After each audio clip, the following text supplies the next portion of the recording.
की तू त्याला पैसे देऊच नकस, म्हणजे फक्त नाटक कर. मग बघ तो तुझ्याशी कसं वागतोय ते. त्यांना काय होईल मग? त्यानं तुला त्याचं खरं रूप कळ. अरे एकदा वागून तर बघ. जर चांगला वागला तर बेस्टच आहे, पण जर उलट बोलला, अंगावर आला, तर समज काय तर गडबड नक्कीच आहे म्हणून. शीतल, तुझं काय बी असतंय बघ. अरे रावल्या, एकदा करून तरी बघ. ओके, करतो बाय, करतो. हा, आणि हा, मला फोन करून सांग काय म्हणतोय ती. करतो करतो.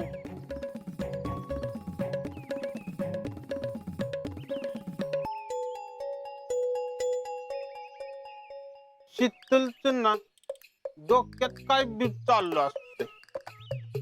असू दे, शीतल तिच्या डोक्यातली कोडी सोडवून दे, मी माझी पेपरातली कोडी सोडवतो. भावाला हिंदी मध्ये काय म्हणतात पर?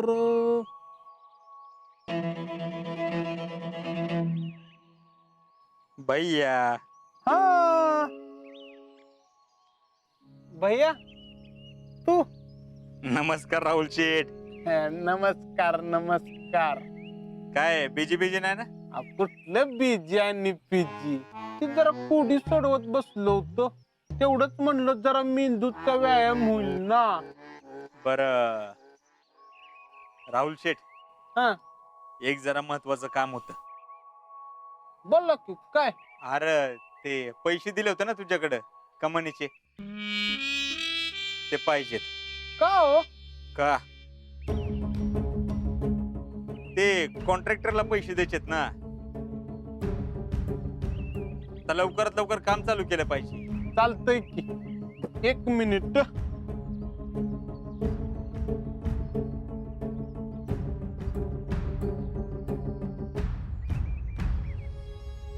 शीतल म्हणली तसं करून बघायचं का एकदा? बघू काय करतोय ती. ती खरं बोलत्या का खोट बोलत्या ती तरी कळलं आपल्याला.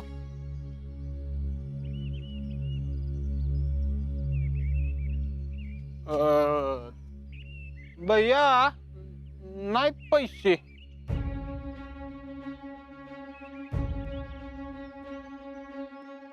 नाहीत म्हणजे? म्हणजे इथं नाहीत. हा, म्हणजे घरी ठेवले असतील ना. एक काम कर, जा घरी घेऊन ये. घरात पण नाहीत. अरे मग कुठे ठेवलेत पैसे? कुठं ठेवल्यात बर? हा, बँकेत ठेवल्यात. अरे बँकेत? बँकेत कोणाला विचारून ठेवलेत तू? बँकेत ठेवलं तर जरा नीट राहतील ना. एवढी मोठी रक्कम जवळ ठेवायची म्हणजे अवघड आहे ना. काय टॅलेंट, बरोबर आहे का नाही? हा, चल आपण बँकेत जाऊन काढून घेऊन येऊ. चल. हा, पण मी काय म्हणतो, ज्याला कुणाला द्यायचे पैसे त्याला आपण बँकेतनं ट्रान्सफर करू की. लय शहाणपणा करतोय काय? गप पैसे दे म्हणले की द्यायचे, लय पुढचं बोलू नकोस.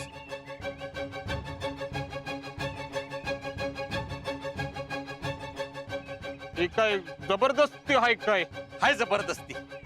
गप पैसे दे म्हणलं ना द्यायचे. देतो की. गावातलं कोणतर बोलवाय. अरे कशाला कोणाला बोलवायचंय? असं कसं? असं कसं? मी आज पैसे तुम्हाला दिलं आणि उद्या तुम्ही नाही दिलं म्हणलं तर? अरे मी आहे की गावातलाच, मी आहे प्रूफ. तू काय ह्याचाच माणूस आहेस?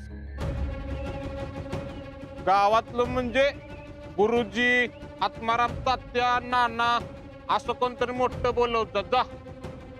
ए राव द्या, पैसे दे लवकर हं, आम्हाला निघायचंय. रावले, आता बऱ्या बोलान देतोस का? नाहीतर काय? नाहीतर काय? हं?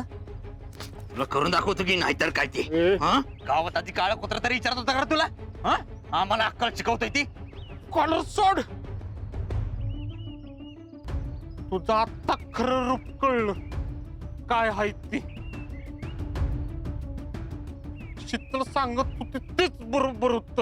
ए त्या शेतलीचं नाव पण काढून नको. तिथे तर आता अशी जिरवतो का नाही बघच तू. आम्हाला नडते काय? आता मी बी नडतो, देत नाही पैसे. काय करायचं ते कर. ए रावल्या, लय बोलतोय बर का तू. भैया कंट्रोल, याचं नंतर बघू. चला तुम्ही. अरे नंतर बघता येईल. बघायचं काय तवा. आपलेच पैसे घेऊन आपल्यावर रुबाब झाडतोय. तुझं कुठलं पैसे, तुझं कुठलं वर्गणीतलं पैसे आहेत ती काय? लय बोलू नको सर रावले. भैया तुम्ही चला, तुम्ही याच्या नाका ना दिलं. चला. टॅलेंट तू गेलास, पुरता गेलास. शेतीला बी जाऊन सांग. भैया चला. जा. हॅलो शीतल. हा रावल्या, काय झालं? सॉरी शीतल, कार काय झालंय पण? तू सांगत होती तीच खरं होत, मीच चुकलो. अरे रावल्या, पण काय झालं ते तर सांग. अगं तो भैया आला होता दुकानात पैसे मागायला. मी नाही म्हणलो तर माझी कॉलर धरली त्यानं. वय ना, बघ मी तुला सांगितलं होतं का नाही असंच होणार म्हणून. हो तर. रावल्या, अरे अजून काय केलं तर नाही ना तुला? नाही नाही, पण शीतल चल आपण सगळ्या गावात सांगूया. नाही नाही रावल्या, नको. ऐक माझं.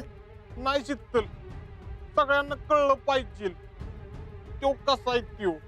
मी जी चूक केली ती आता तू करू नकस. गावातल्या सगळ्या माणसांना असंच वाटतंय की तो खरंच मनापासून सगळं करतोय. त्यात आणि आता तू सांगायला गेलास तर सगळे तुलाच बोलतात की शीतली बोलली म्हणून यो बोलतोय. नाही नाही, मी सांगतो की सगळ्यांना. रावल्या, अरे तू लाख सांगशील र, पण कोण तुझ्यावर विश्वास ठेवणार आहे का? मग काय करायचंय? अजून किती दिवस फसवणार आहे तो गावातल्यांना?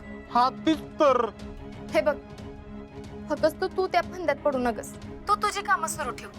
शेवटी संस्था तर गावाचीच आहे ना, त्यात तो भैया नाही ना. मग आता त्याचीच चाल त्याच्यावर उलटवायची. म्हणजे म्हणजे तुम्ही तुमची कामं चालू ठेवा आणि त्या भैयाला बाजूला ठेवा. आता जसं तुझं डोळं उघडलं तसं हळूहळू का होईना पण एक दिवस गावातल्या सगळ्या माणसांचं डोळं उघडत्या. वा मिसेस फौजी, वा, ही ऑसम आयडिया. हाय का नाही? हो शीतल, तू पण ऑसम आहेस. सॉरी बर का. ऐ रावल्या, काय सारखं सारखं सॉरी बोलतोयस र? नाही ग शीतल, हे मलाच कळायला पाहिजे होतं आधी. एवढ्या जवळचा मित्र असून पण तुझ्या विश्वास नाही ठेवला. रावल्या, सच्चे मित्र हे कच्च्या धाग्यानं जोडले नसतात. अरे आपली मैत्री त्या भैयासारखी माणसं तोडू शकत नाहीत. शेवटी माझी माणसं ही माझी हक्काची आहेत. त्यांच्यासाठी मी आणि माझ्यासाठी ते कायम सोबतीला असतात.